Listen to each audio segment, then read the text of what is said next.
আজকে আবারও আমি আমার শ্বশুর বাসায় যাব দাওয়াত খেতে। আজকে আবারও আমার ইনভাইট আছে।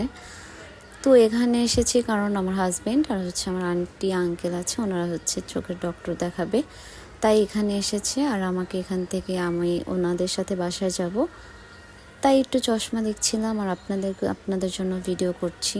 এই যে চশমাগুলো অনেক সুন্দর, যদিও আমি চশমা ইউজার না। তারপর কথা বলতে বলতে আর ভিডিও করা হয়নি। চলে এসেছি বাসায়, এসে দেখছি ননাস খিচুড়ি রান্না করতেছে। ডেক দিকে ভয় পাবেন না, কারণ হচ্ছে আমার শ্বশুরবাসায় সবাই জয়েন্ট ফ্যামিলি, সবাই একসাথে থাকে। তারপরে হচ্ছে আমার মামা শ্বশুর এগুলো সব আয়োজন করেছে আজকে আমার শ্বশুর বাসায় এসে। তারপরে কি আমার আপু এগুলো হচ্ছে উনি এত পরিমাণটা বুঝতে পারেনি, বেশি রান্না করে ফেলছে। তারপর আমার হাজব্যান্ড মাতব্বরি করছে, এক ডেক থেকে অন্য পাতিলে ট্রান্সফার করতে, যে দেখেন ফেলে দিতেছে। পরে আপু বলে দিয়ে আমার কাছে, আমারটা আমি করি।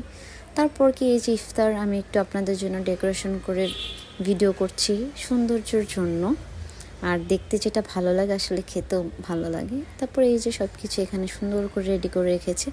আর এই যে এই যুগের জেনারেশন দেখেন একটু, এটা হয়তো বা আপনাদের বাসাও আছে এরকম বিচ্ছুরা, ওরা হচ্ছে ফ্রি ফায়ার করে। আর হচ্ছে এখন এমন একটা জেনারেশন যেখানে বাচ্চারাই বড়দের থেকে ফোন ইউজ করে।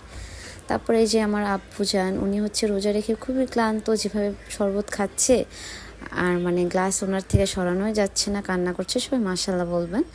তারপরে যে আমি একটু শরবত গুলাচ্ছি, মানে গুলানোই ছিল, আমি নাড়া দিচ্ছি আর বলছি দে নাড়া চিনি ছাড়া। আসলে জয়েন্ট ফ্যামিলিতে সবাই মিলেমিশে থাকার মধ্যে একটা এত আনন্দ দেখেন। সবাই আজকে একত্রিত হয়ে, তারা যদিও জয়েন্ট ফ্যামিলি সবাই একসাথে থাকে, তারপর হচ্ছে আবার গেস্ট আসছে, এর জন্য আরও বেশি মানুষ, আরও বেশি মজা। আর এই যে ওরা দুষ্টামি করছে, এই যে দেখেন সবাই একসাথে মিলে। আসলে এটার মধ্যে যে একটা শান্তি, একটা তৃপ্তি, সেটা হচ্ছে যারা জয়েন্ট ফ্যামিলিতে থাকেন তারাই বুঝবেন। এই যে ওরা দেখেন ফ্রি ফায়ার খেলে দৌড়াদৌড়ি করে নামাজ পড়তেছে, ওদের যে কাণ্ড নামাজের মধ্যে, সেটা আমি আরেকটা ভিডিওতে শেয়ার করবো। এই যে ওরা হচ্ছে আমার মামার হচ্ছে ছোট ছেলে, এত দুষ্টু কি বলবো। দেখেন নামাজের মধ্যে এদিক ওইদিক করতেছে, ওর দুষ্টামির শেষ নেই। যে তারপরে যে ওনাকে ফোন ছাড়া খাওয়ানো যায় না, পরে টুপিটা পরে দিয়ে বললাম জিগির করো, উনিও আল্লাহ আল্লাহ করছে। এই যে উনি জিগির করছে আর খাচ্ছে, কিন্তু ফোন ছাড়া ওনাকে খাওয়ানো যায় না। এই যে দেখেন বাচ্চারা এখন ফোনের প্রতি যে এতটা অ্যাট্রাকশন, এখন বড়দের থেকে ছোটরাই বেশি মনে হয় ফোন ইউজ করে। যাই হোক না কেন, আজকে এই পর্যন্তই। সবাই ভালো থাকবেন, সুস্থ থাকবেন, আমার জন্য দোয়া করবেন। আসসালামু আলাইকুম। আর আমার আম্মা জানে জিগির দেখেন।